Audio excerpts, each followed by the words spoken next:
And then I will share my presentation. And Ay, ma'am.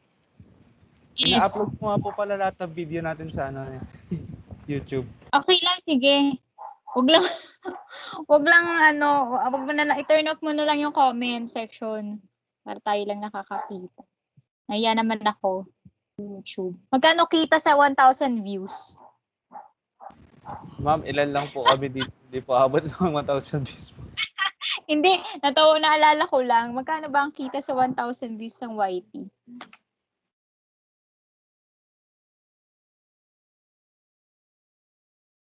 Okay, so let me have it at F5.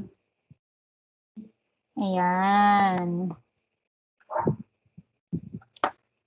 There you go. So good afternoon to all of you. Our topic is about auditing sales and receivables. So the last time we studied about how to audit cash. This time around, we're going to audit naman sales and receivable. Sa internal audit, lagi magkasama yung sales tsaka receivables. Kasi yung receivable, nag-o-occur siya because merong credit sales. So let's start. Okay. The audit objectives.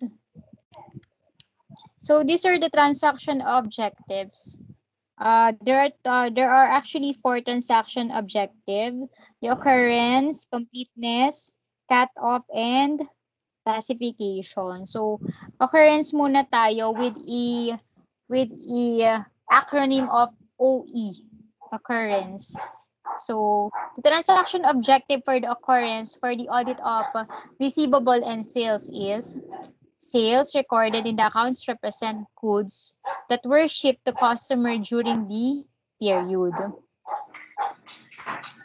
Cash receipts recorded. Para sa lahat ng kapulisan. Sana lahat. Sorry po, ma'am.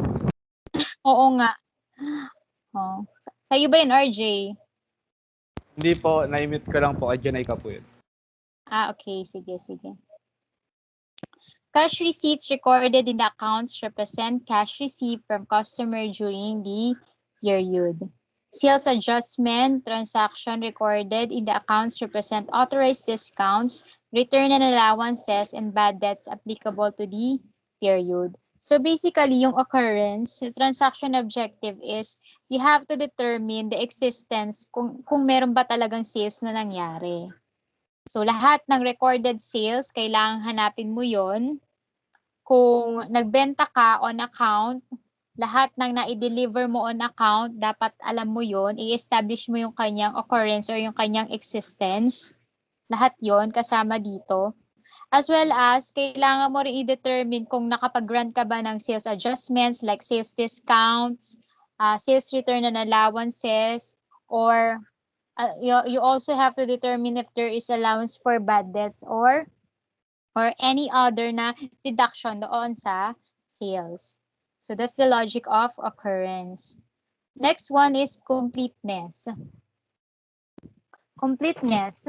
All goods shipped to customers during the period are recorded in the account. So, meron siyang C1 na C. Actually, C lang siya. C na acronym. All cash received from customers during the period are recorded as cash receipts in the account. So it's all gonna be dapat completed. All discounts, returns and allowances, and bad debts arising during the period are recorded as sales adjustment in the accounts. Next is accuracy. All sales, cash receipts, and sales adjustment transactions are properly accurately recorded. Another transaction objective is the cut-off.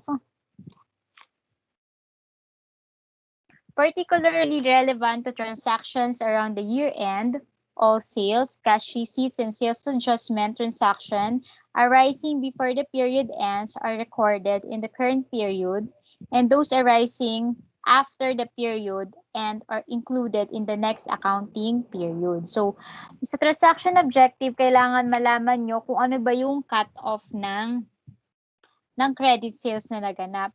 Basically, kung naaalala nyo, yung mga transaction objective is also exist doon sa audit ng cash. Actually, paulit-ulit lang yan. Yung kanya, i-determine nyo lagi yung occurrence, completeness, cut-off at classification. Lahat yon kailangan nyo i-determine lagi-lagi kapag nag-audit kayo ng kahit anong account. So, kung napansin nyo, paulit-ulit siya. Classification, all sales, cash receipts, and sales adjustment transactions are recorded in the correct accounts. Oops. Balance objective. So, kung kanina, we have the transaction objective, ano naman yung mga balances objective natin? So, you have to determine first the existence. Accounts receivable included in the accounts represent amounts owed by customers at the end of the reporting period. Rights and obligations. Accounts receivable at the end of the reporting period represents legal claims of the entity on customers for payment. Then we have completeness. All amounts owed by customer at the end of the reporting period are included in accounts receivable in the accounts. Balance objective also includes valuation and allocation, which I mentioned last time is dapat alam nyo kung saan ba iba-value ang accounts receivable. So kung ang cash, saan bina-value ang cash? Ano po? Assets. Classification yun. Balance sheet classification niya yun. So, ang accounts receivable daw is valued at net realizable value. Accounts receivable represents gross claims and customers at the end of the reporting period and agree with the sum of accounts receivable subsidiary ledger. The allowance for bad debts represents a reasonable estimate of the difference between gross account receivable and their net realizable value. So later, pag sa computation, makikita nyo na binavalue ang accounts receivable sa net realizable value. Then, we have the presentation and disclosure objectives. If you notice, nakatatlo na tayo. We have the transaction objective, the balances objective, and this time around, this is the presentation and disclosure objectives.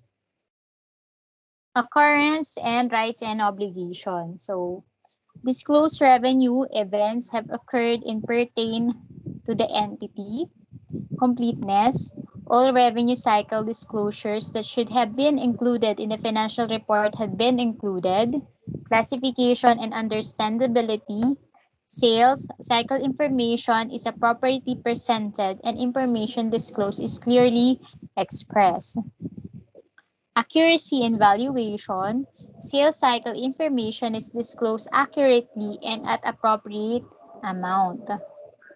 So the audit plan. So as an internal auditor, how would you start your audit plan? So these are the strategy consideration.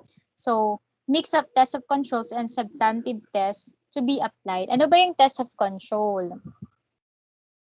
So paano ka ba, kung sa cash, paano mo ba maaalagaan ang cash? Kung sa cash last time, maaalagaan mo ang cash sa pamagitan ng bank reconciliation. Lang ko si Chris, sabi ko, sir. And then a test of control is a form of audit procedure that tests on a company's internal control. For example, sa case ng accounts receivable, paano mo ba ma-establish yung internal control para sa accounts receivable? So, syempre, dapat meron kang subsidiary ledger ng lahat ng pinautang mo. Tama ba? Yun yung isang form ng test of control ng isang company. For example, kayo sa EASE. Not all are paying ng isang bagsak, di ba? Ng cash. So, if you have accounts payable to them and in return, the school has an accounts receivable that will be that will be posted in their subsidiary ledger. So, for example, si student A, yung subsidiary ledger niya, meron siyang sariling subsidiary ledger kung magkano ibabayad niya for 4 months kung nag-installment siya. At kung nag-cash naman si student B, makikita rin yun sa kanyang subsidiary ledger. So, ang isang test of control or internal control ng isang company sa kanyang accounts receivable is by way of having a subsidiary ledger. So, kung maganda yung internal control, so yung test of control na gagawin ng isang internal auditor, malamang konti na lang yun. Tama ba? Siyempre, nakita mo, ay nako, ang ayos-ayos naman ang record nito. Talagang lahat ng mga may utang sa kanya, naka-subsidiary ledger. May ledger sila lahat. Konti na lang gagawin kong test dito. Kasi, I have evaluated na maganda naman yung kanilang sinet up na internal control. What about substantive test? So, verify whether information is correct. So, if weak internal control exists or if important controls are not in place, extensive substantive testing will be required. So, ngayon naman, sa point of view ng isang internal auditor, if you found out that the test of control of the company you're auditing is weak or hindi maganda, paano ba to? Mag-audit ako sa EASE, tapos nakita ko ang kanyang wala siyang subsidiary ledger na prepare. Si student A, student B. Ha? Malaki makikita niyong pera. Ganun ba? Yan, makikita nyo, wala siyang mga subsidiary ledger. Ibig sabihin, mahina ang kanyang internal control. At hindi pwede yung test of control ay mahina. Kailangan magkaroon pa ako ng intensive na pag-audit sa kanya. So, I will go to substantive testing. If I found out that their internal control is weak, and then I will do substantive test. So, subtest naman yun. Iisa-isahin ko. Tawagan lahat ng estudyante. Wow, kaya rin ba to?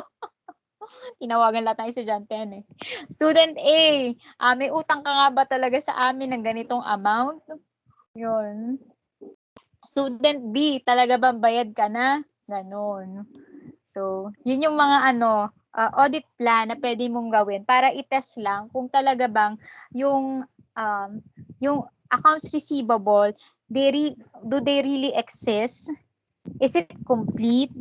Or yung cut-off ba niya tama? Yung classification ba niya tama? Yung valuation ba niya tama? So, yun yun. So, depends on inherent and control risk assessment and materiality. Understanding the entity and its environment to assist in assessing possibility of misstatement. Strategy consideration. So we have the analytical review, identifying areas of potential misstatement, highlight risk areas. So yung analytical review, basically this is i-review ng iisa-isahin mo yung SL. Materiality, sales and cash transaction are always materials. Accounts receivable balance is nearly always material. Strategy consideration, inherent risk. Ano ba yung mga inherent risk o hindi mo na siya mapipiit, talagang meron sa ayaw sa gusto mo, may makikita kang malamang mali ito, may risk na kaagad, nakatapat. Pressure on management to overstate revenue, cash and receivable, and understate bad debts. Ano yun? So, syempre, if you're a corporation, you want to show a financial statement that is good para sa mga investor. So, meron na siyang inherent risk kaagad. So, kung ikaw ang auditor, mapapansin mo na baka naman overstated ang kanilang revenue or overstated yung kanilang accounts receivable at understated yung bad debts nila. Kasi, gusto nila magpakita ng FS na maganda sa mga investors. So, meron na kaagad inherent risk. So, dapat as auditor, gawan mo yun ng consideration, ng strategy para kahit papano mabawasan yung inherent risk coming from the management himself. Dahil tandaan mo, you are actually, nag-chat si Jibet, so wait lang. Yan. Okay. Naku, ba yun? Sige. And then, syempre, the high volume of transaction. So, magkakaroon na kagad ng inherent risk kung masyado kayong marami. Hindi natin masundan kung kanino at kanino ba tayo talaga may pautang. Sobrang rami nyo, nakakalito na. Iisang accounting. Contentious revenue recognition issues. Cash is susceptible to misappropriation. Sale adjustment used to conceal theft. So what are the other strategy consideration if you are the auditor? Variety and magnitude of potential misstatement. Usually lead management to adopt extensive internal control. High transaction volume means lower assessed level of CR approach is more efficient for sale and cash receipts transaction, where transaction volume is low and or control ineffective, predominantly substantive approach should be used. Control risk. Ano naman yung control risk at kailangan yung bigyan ng consideration? So, control environment may reduce inherent risk. So, pag nag-set up ka raw na magandang control, mababawasan mo raw yung risk na may pagkakamali. So, auditor must test the design effectiveness and operating effectiveness of the ICS over sales. Based on result of test, final assessment of control risk is made and hence level of substantive testing plan. So let's see the table here. Ang function is accepting customer's order. Ano ba yung potential misstatement kapag nag-a-accept ka ng customer order? So ito daw yon. Sales may be made to unauthorized customers. Ano yung mga necessary control para mabawasan mo yung unauthorized customer? Determination that customer is on approved customers list, approved sales order form or for each sales. Paano mo yun matetest? Itetest mo raw siya by observing the procedure that the company is doing and you examine the approved sales order form.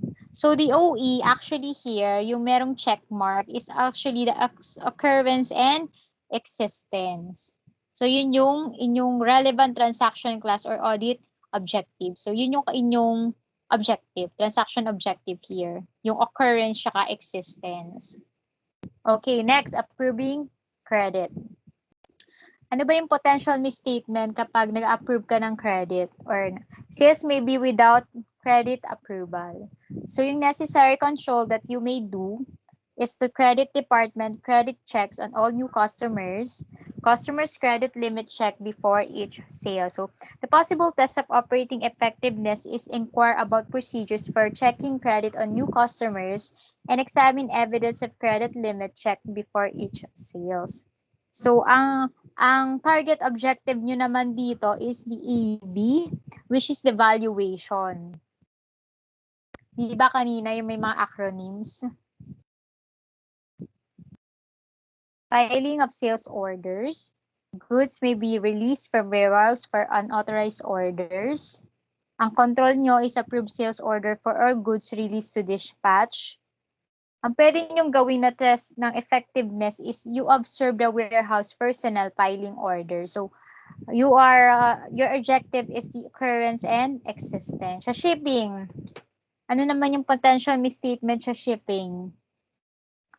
Yung raw mga goods may be dispatched na hindi siya sakto doon sa nakasulat sa good orders. Ang necessary control daw doon is independent check by dispatch clerk of agreement of goods received from warehouse with approved sales order. Ibig sabihin, kung may nag-order, nasa warehouse kayo. Nasa warehouse kayo ng Selecta. So, may nag-order sa iyo ng 1,000 Selecta ice cream. So, paano mo matcha-check daw kung ang na-ship nga ay 1,000 ice cream?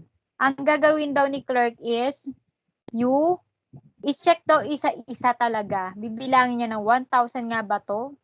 Ang madali lang niya ibilang kung bilangin if you're gonna organize yung mga ice cream. So, examine evidence of performance of independent check. So, ang relevant transaction objective nito is the occurrence and existence and the completeness. Yun yung pinaka-objective. Kompleto ba? Yun. Okay, next.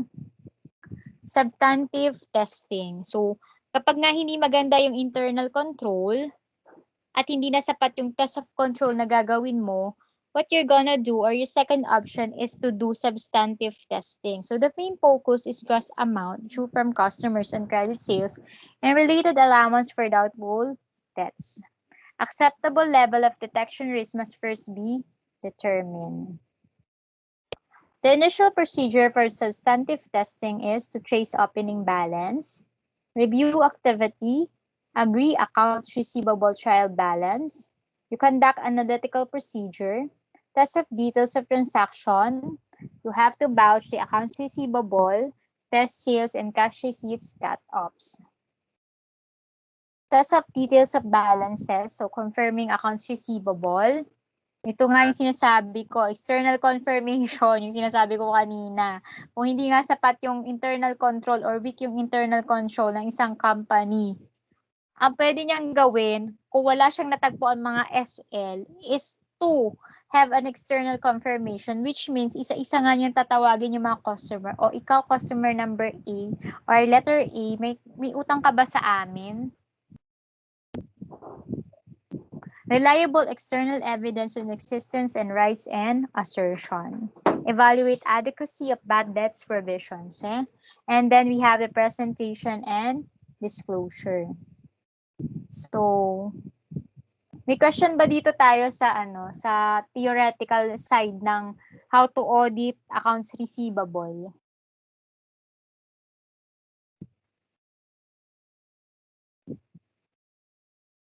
Ay. May question ba?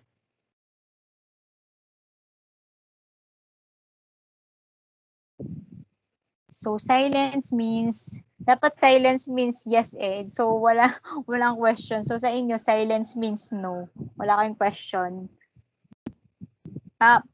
Gising pa ba kayo? Opo, gising pa. Ma'am, nagkakape na. Gising pa po. Sige, magigising na kayo dito. Nag-aabang sa ulan, ma'am. Oo nga. Kasi mawala ng connection. Parang ako lang. Sige. Parang sa estudyante talaga hindi mawawala yun. Anyway, let's do auditing problem on accounts receivable. Receivables. So, tingnan natin yung problem number 40. Kinuha ko tong problem na to sa auditing prac. Auditing problems. Ayun. So, ganyan siya. Pinicturean ko yung auditing problem. So, let's see. Let's digest this. So, the following information is available for the company's first year of operation. So, the payment for merchandise purchases is 200,000. Ending merchandise inventory at cost is 60,000. Accounts payable balance at end of the year is 40,000. Collection from customers is 170,000. So, all merchandise items were marked to sell at 30% above cost. What should be the ending balance of accounts receivable, assuming all accounts are deemed collectible? So, if you're gonna solve this, first step is you have to find out how much ba yung sales or how much is the amount of sales. Remember that the accounts receivable is always related to sales. That's why the topic for today is how to audit accounts receivable and sales. Kasi lagi silang magkasama. Para raw malaman mo kung ano yung ending balance sa accounts receivable. Base dito sa mga information na binigay is you have first to find out the amount of sales. So, hindi pala ako pwede mag-compute dito, So, I have to, ano ba to? Okay. Lakihan ko. Malaki ba? Okay na ba yan? So, let's first find out the amount of sales.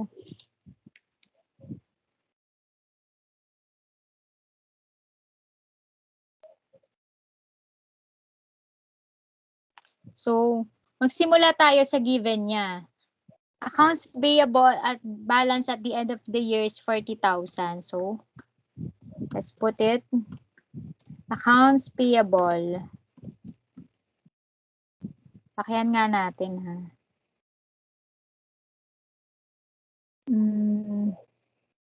Bold natin and then 20. So, accounts payable amounting to 40,000 pesos. Umuulan na. And next, we have to add the payments for the purchases, which is how much? How much is the payment for purchases? 200,000. Correct. Payment for purchases. It's 200,000. okay. Yes, 200,000. And then we have, pag pinag-add natin yung accounts payable at payment for purchases will arrive at purchases. Purchases to ng customers sa 240,000. Less yung ending inventory na given. The ending inventory that is given is how much? Less ending inventory. 60,000. 60,000. So, let's put 60,000 here. Pwede pa itong lagyan ng underline. Ayan, okay naman. Pwede naman. Ayan. So, then, we have to add 240,000 or we have to deduct the purchases of 240,000 less the ending inventory of 60,000 to arrive at cost of sales. Cost of sales. So, the amount of cost of sale is how much? 240 plus 60,000. Less 180,000. 180,000. And then, ang sabi, all merchandise items were marked to sell at 30% above cost. So, para malaman natin kung, di ba ang formula ng sales ay sales less cost of sales is equal to gross profit. Kung mapapansin nyo, ang kinuha natin dito is cost of sales. Tapos yung gross profit. Para malaman natin kung magkano yung sales. So, the gross profit is, lagyan kong add. Add gross profit, which is 30%. 54,000 po. Okay, it's 54,000.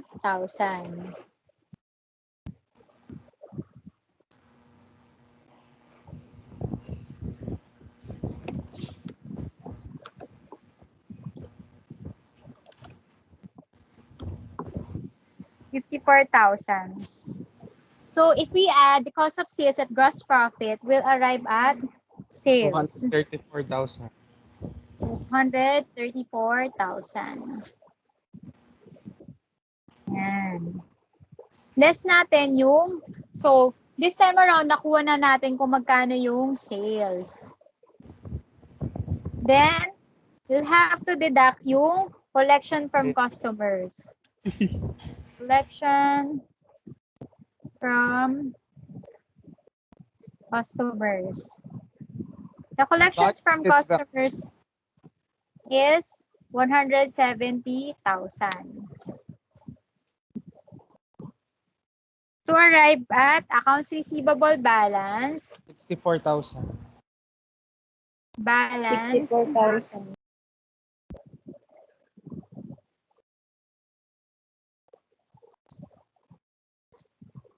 Of 64,000. So, double rule natin ito. At hindi siya makita. So, lagyan natin siya ng yellow na. Yan. So finally, nakapag-answer na tayo. Okay. The answer for this problem is the accounts receivable ending balance is 64,000 pesos. So may question ba tayo sa problem na ito? Wala na po. Walang kwenta-kwenta na Wala po. po. Wala Wala na. po. Sige. Anong walang kwenta? Ano? Accounts receivable pala yung kino-compute natin. Kaya pala minus yung collection from customer. Oo. Sorry. Remember yung formula para sa ano, parang tingnan nyo, binaliktad lang siya. This one. Ano ko ba ito lalagyan ng ano? Wala bang pang pencil dito? Wala. Anyways, if you notice, the cost of sale and the gross profit, kapag babaliktarin nyo to, sales less cost of sale, ang magiging gross profit niya is 54,000. We actually, we actually extract the cost of sale and then we add the gross profit to arrive at sales. So, since sales is connected with accounts receivable, ganito siya computin. Okay, next, moving forward to another problem. Ito naman. So, damdamin natin ang Bacolod Pension House Incorporated. The unadjusted trial balance as at December 31, 2019 shows accounts receivable trade with a debit balance of 462,000. Notice, normal ba yung balance na debit balance for accounts receivable? Yes or no? Po. Yes, it's Yes normal. Oh, walang mali dito sa problem. Investigation revealed that it included amounts due from officers na 50,000, claims pending against freight company 6,000, and refund on insurance policy 3,000. According to the subsidiary ledger, which had been thoroughly checked and rechecked, the trade accounts total 400,000, composed of current accounts 250,000, 2 months accounts 80,000, and accounts 3 months or more 70,000. So that would be 250 plus 80 plus 70, that's 400,000. So that is the breakdown of 400,000 trade accounts. Wait lang ha, sandali lang.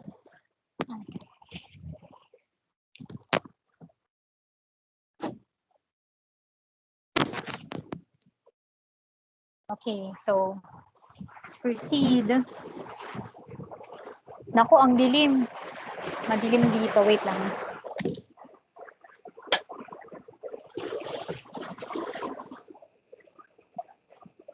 So moving forward,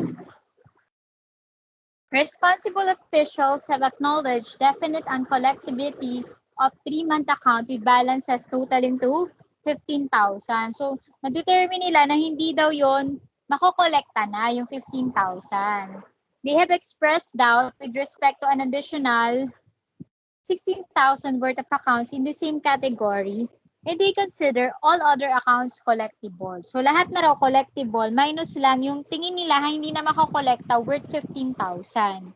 So the question is, at what net realizable amount should the accounts receivable trade be carried in the balance sheet dated December 31, 2019? So, if you're going to have the solution, we have to start with the amount of trade receivable per subsidiary ledger. So we have to type it trade receivables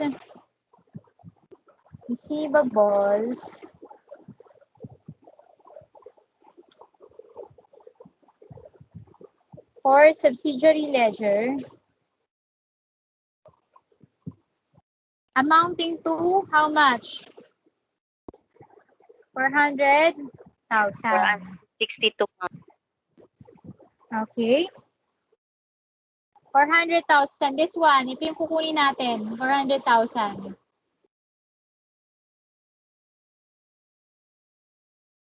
Ang pinagpasehan niya is subsidiary ledger. 400,000.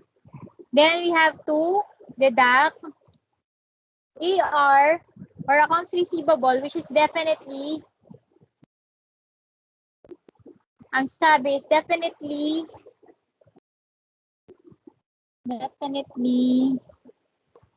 not collectible. So, yun daw ay 15,000.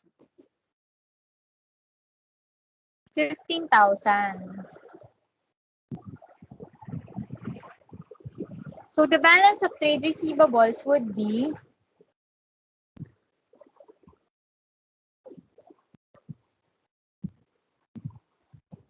$400,000 less 50,000, 385,000. Correct. Correct. And then we have to deduct the allowance for doubtful accounts. The allowance for doubtful accounts is hindi kita. 16,000.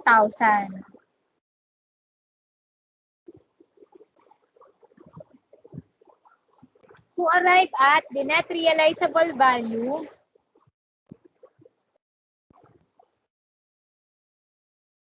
AR of 364,000. 360, 4,000. 369. Ha? 369. Oo, Mali ako. 369. 380. Oo nga. Sorry na. 369.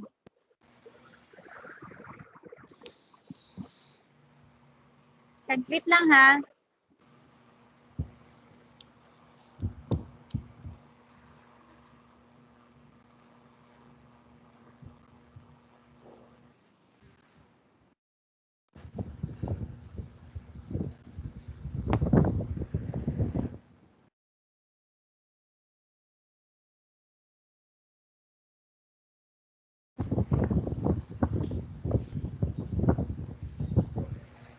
Okay.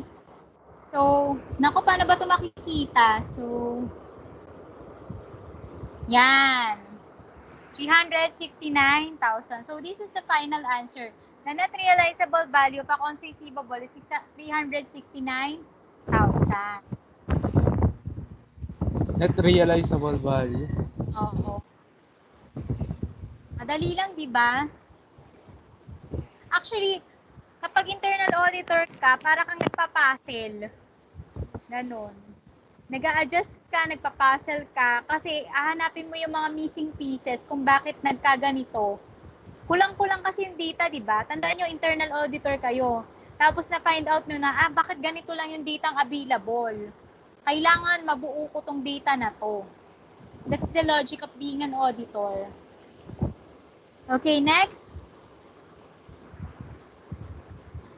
Okay, so, mahaba-haba ito. So, tingnan nyo muna kung ano yung required. The required is the December 31, 2019 accounts receivable and how much is the allowance for doubtful accounts. So, problem 4-1, the balance sheet of selected accounts taken from the December 31, 2019 balance sheet of national company were as follows. Accounts receivable, 337,000. Allowance for doubtful accounts, 12,000. The following transactions, in summary, affecting the accounts receivable occurred during the year ended December 31, 2019. So, ito rin mga naka-apekto sa kalagayan ng AR na 337 at allowance for doubtful accounts na 12,000. Sales on account, 2/10, 1/15, net over 60, 1.5 M. Cash received from sale, 1.6 M. The cash received includes the following. So, ito yung composition ng 1,600,000. Customer paying within the 10-year discount period, 882,000. Customer paying within the 15 discount period, 495,000. Recovery of accounts written off, 3,000. And then, missing, yung customer paying beyond the discount period. It's a missing piece na dapat nating alamin. Nawawala siya. So, as an auditor, dapat alam nyo kung paano mapifill yung puzzle na yon, yung jigsaw puzzle na yun, nawawalang piece na yon. Accounts receivable written off as worthless is 11,000 and the credit memoranda for return sale is 6,000. So the first step muna na gagawin natin is to determine muna kung ano ba yung amount ng sales discount. Kasi kakailanganin natin yung amount ng sales discount para makompute natin yung accounts receivable. So rito muna tayo sa gilid. Meron pa ba itong i-adjust? Ayan. Nakikita nyo ba or ano ba? Okay lang ba? I know, sa mga naka-cellphone, medyo maliit to, pero pakitsagana lang. Kita naman po sa video yan, ma'am, pag binalikan. Okay. Sige. Thank you naman. Well, anyways, so let's see. So, first step natin is alamin muna natin kung magkano yung sales discount kasi kailangan natin yun para ma-determine talaga natin how much is the accounts receivable in December 31, 2019. So, ito muna. So, sabi, accounts receivable within 10 days, siya ay 882,000 divide 98% para makuha natin yung ito siya 882,000. 10-day period siya pumasok. So dito siya 98 minus 2% 100% minus 2% is equal to 98%. So to get the 100% of the AR, we have to divide yung 882,000 to 98% para makuha natin yung 100% ng AR within 10 days. So, lumalabas na how much? 900,000. 900,000. Tama pala yun, ma'am. Kala ko mali Mas malaki kasi. Oo. Ito kasi yung 100%, pag dinivide mo siya sa percentage niya itself, makukuha mo yung 100%. Technique yan. Then, cash received. Magkano yung cash na na-receive? Ang cash received natin is, of course, 882,000. So, lumalabas na ang sales discount daw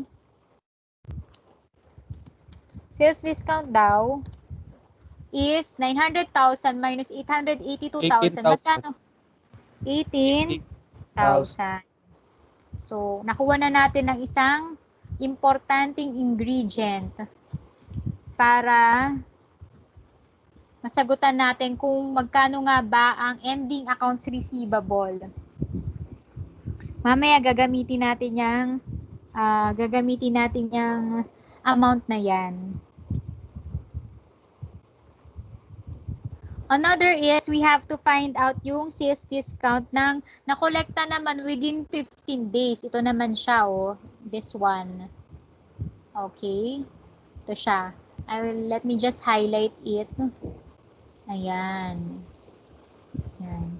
So, another sales discount naman. Paano naman yung sales discount na naibigay natin sa ating mga customer sa net na 1/15 or 1% discount within 15 days. So, let's see.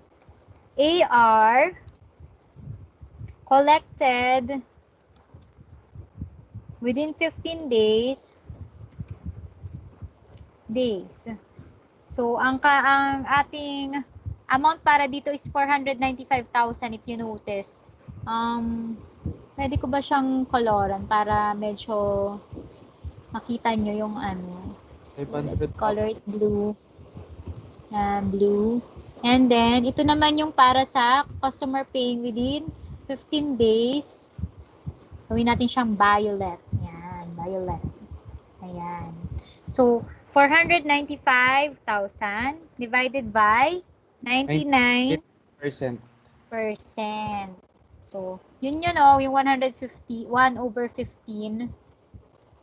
So, The 500. amount is 500,000. correct, 500,000. And then we have how much is the cash received? The cash received 455,000. is 495. Wait lang ha.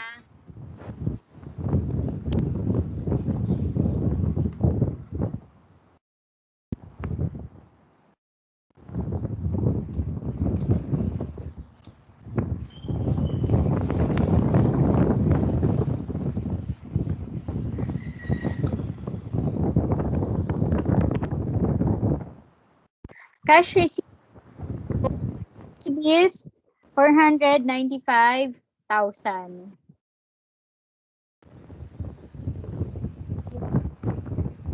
And that 500,000 with the cash receipt of 495,000, you will determine or you will get the sales discount 5,000. how much? 5,000 ba? 5,000. 5,000 pesos. So, 5,000 pesos. And kailangan din natin yan. Ayan. So now, nakuha na natin yung dalawang figure ng sales discount, which is 18,000 and 5,000. Now, let's compute na the accounts receivable. Ending balance at December 31, 2019. So, we have accounts receivable. Nako, 337,000. accounts receivable. 337,000. And then we have the sales. How much is the sales?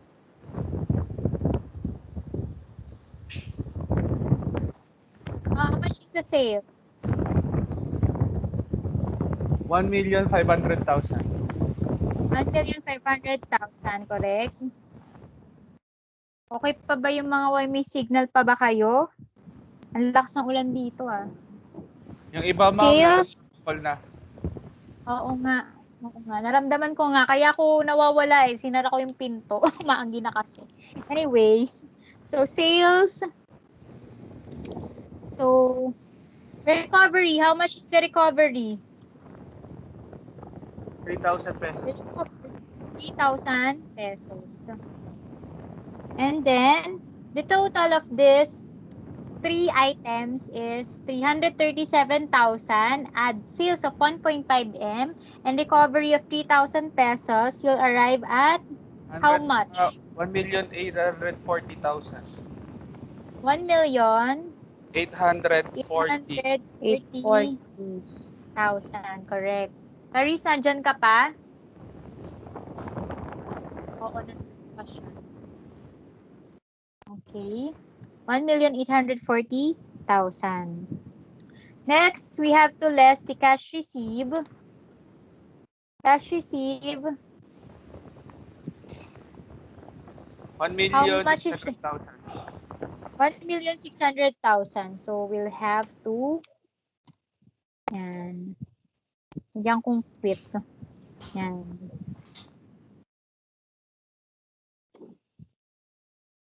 And then we have the sales discount na kanina natin na compute, which is the 18,000. 18,000 plus the 5,000 pesos. O, diba? Paano ba to? Let's adjust it ng konti para. Oh.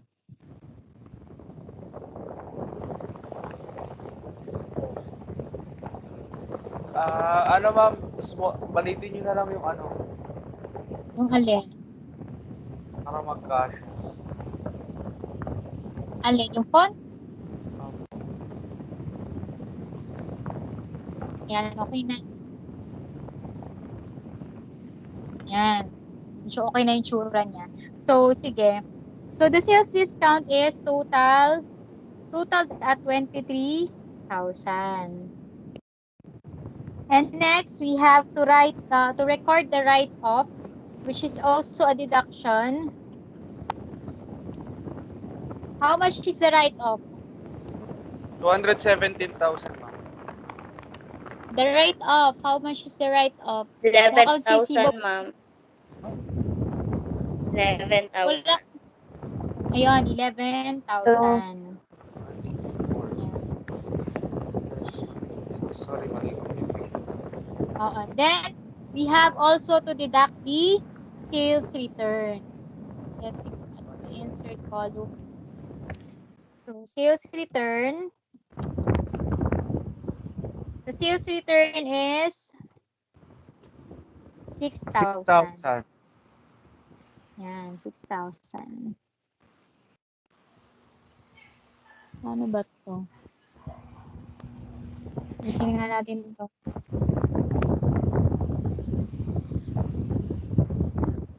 Yan, 6,000. So, if we're going to compute this, how much is the accounts receivable on December 31, 2019?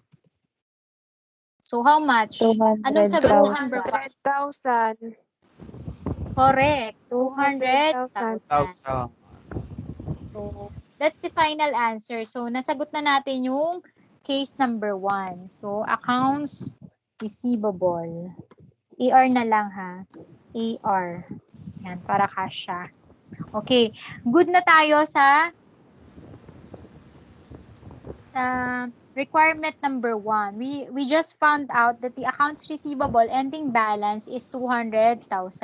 How about finding Allowance out for yung allowance for doubtful accounts? So, ito Ayun, naman yung gagawin natin. 12,000. Ayun na po, nakalagay na po, 12,000. Oo. Allowance for doubtful accounts is, meron pa yan. Meron pa yung formula. Gamitin na natin to ha. So, solution number 2. Allowance. 12/31/19. How much?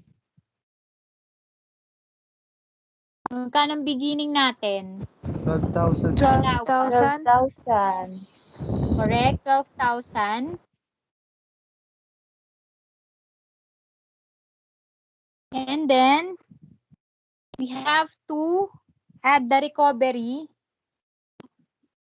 Kasi, syempre, nabawi na natin to eh. So, kailangan natin siyang i-add back. Ang istorya kasi niya is, nag-allowance tayo for doubtful accounts ng 12,000. Pero yung sa allowance na yun, may nabalik daw. How much is the recovery? 3,000 po. 3,000. So, 3,000, correct. And then, we have totaled it and we arrive at how much? 15,000. 15,000. And then, hindi pa tayo tapos. We have to deduct yung write-off. How much is the write-off? 11,000 po. 11,000. Ito naman yung, inalis na natin siya sa ER kasi definitely, di na siya makokolekta or doon sa 12, kailangan na natin siyang alisin kasi hindi na siya makokolekta. Confirm na. Kaya na-i-write off na natin siya. So, ang allowance for doubtful accounts 4,000. is how much? 4,000. 4,000. 4,000 pesos. Ito Gagaling siya, 4,000 pesos. Sana nakikita nyo, 4,000 pesos. So, double rule natin. So, ayan na nga, nagawa na natin ng solution. So, for requirement number 1, we have found out that the accounts receivable is 200,000 and the allowance for doubtful accounts is 4,000. Paano naman kung tatanungin kayo kung how much is the net realizable value of accounts receivable? Magkano naman ang sasagot niya sa akin? Ano po tanong mo? How much is the net realizable value of accounts receivable as of December 31, 2019? Hindi po ba ito? 196? Wow, yes, it's 196,000. So, you just have to 96,000. deduct yung ER. You just have to deduct yung ER. Tsaka yung allowance for doubtful accounts to arrive at net realizable value of 196,000. So, do you have any question regarding this one? Wala na po. Okay na po. Wala na, okay na. Okay na? So, okay, kung wala na kayong questions, I'll end my, okay. So, that's the end of my slides. Ayan. Thank you very much for listening. Now, magkakaroon ng, I think mapopost yung quiz nyo dito sa internal audit mga 5 PM kasi naka-schedule siya. So short quiz lang naman yon just to determine if you have learned something from this lesson. So pwede ko na kayong i-dismiss. Yes. Ano yon? Chappy? Ay, matagal na po. Wala nang pakita. Best, thank you. Best, thank you. Gusto mo ba makita? Screen ko. Bilis. Thank you. Hindi, kanina pa. Sabi ko. Oo. Okay, nakikita niyo pa ba? Yan, Umulan guys, kasi ang lakas ng ulan. Okay, Thank you do po. you have any question? If you don't have any question, I will dismiss you. So, abangan nyo na lang yung internal audit quiz ko na mapopost siya kasi schedule siya ng 5 PM. So, automatic mapopost siya. And I already view your, I think lang wala pang nagsasagot sa inyo sa business transfer and taxation. Ano, na-view nyo lang, pero hindi pa kayo nagsasagot. Tinatry pa. Basta meron na kayong sagot rin sa resident citizen. Ano ba yung sinasagot, ma'am? Oo. Yes, Oo. ma'am.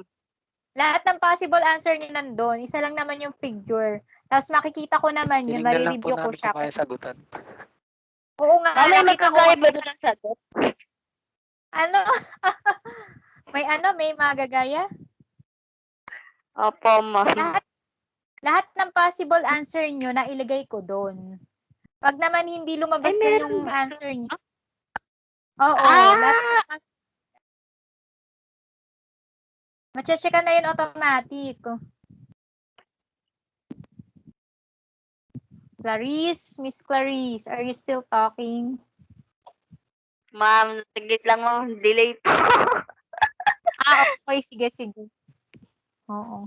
Pero after 5 seconds. After 5 seconds ang answer. Dito pa, ma'am. Oo, yun. Nakikita ko pag tinitingnan nyo. Actually, nakikita ko kung anong ginagawa nyo. Kung ilang Ma'am, minuto question nyo po. Sige. Yung PowerPoint na sinend nyo po sa amin, meron na rin pong katulad nito yung yung mga solution po o wala pa? Parang nasa Microsoft Teams may solution yung problem 1 and 2. Pero yung number 3, narito lang siya sa video. Then yung sa GC nyo, I think walang solution yung 1, 2, 3. Kasi binago ko siya. Ayun. So this video is important. So yes. Kapag Filipino residing in Australia, resident yun, ma'am. Siya ay non-resident citizen. Okay po. Kasi sa Australia na siya nakatira. So taxable siya. Taxable lang siya within the real properties, taxable siya within the Philippines. Tapos sa tangible, personal properties within the Philippines. Sa intangible naman, siya ay taxable din within the Philippines din. Yung po, ma'am. Hindi ko may reciprocity siya o hindi. Okay na po. Thank you po. Okay na, sige. So, meron pa bang question? Yung mga mag-e-exam nga pala chat nyo lang ako kung carry na, tapos magko-conduct na tayo ng exam next week, and then I will declare na lang the Wednesday and Thursday class natin as research day. Mag-iiwan ako ng activity na pwede nyong i-research. Halugugin nyo kung ano kaya nyong haluglugin. Basta computation yon. And then, bahala na kayo kung kailan nyo, kung masasagutan nyo na mas maaga, better. Maglalagay lang ako ng deadline. Then, nasagutan nyo ng batch 1 and batch 2, ha? Magkakataon lang na mas mauunang sumagot yung batch 1 at mas may time silang sumagot. Kasi research day nga yun para sa kanila. Kasi naka-exam na sila. Paulit po, ma'am. Ayun. Hindi ko pa naintindihan. Okay, sige. Yung mga batch 2, chat lang kayo if okay na. Doon sa mga nag-chat sa akin, mag-chat lang kayo if okay na mag-conduct tayo ng examination next week. For the batch 1, I will be giving yung research day. So, para nakafocus tayo roon sa mag-e-exam sa batch 2. Kasi kalahati pa kayo. Actually, more than half pa kayo. Kasi 13 yun eh. 24 kayo, 13 yung hindi pa nakaka-exam. So, kailangan maglalaan tayo ng isang araw. Okay lang kung pa isa-isa, kaya lang kalahati pa kayo. So, talagang makukope niya yung Wednesday tsaka Thursday. Pero mag-iiwan ako ng research activity or I will declare a research day on Wednesday and Thursday para rin sa batch 1. So, wala silang klase, pero may activity sila. May question pa ba?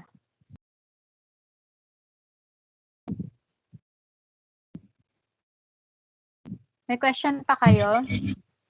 Mag-exam na ako next week. Mag-exam ka na? Sige, sige. Maraming salamat po. Okay, sige, sige. I will dismiss you na. If you don't have any questions, just see na lang yung yung posted na quiz later at 5 p.m. Thank you. Bye-bye. Maraming Thank you, salamat. Thank you, Thank you po, ma'am. ma'am. Sige, bye-bye. Po kayo. Bye. Ingat po. Bye-bye, sige. Keep safe.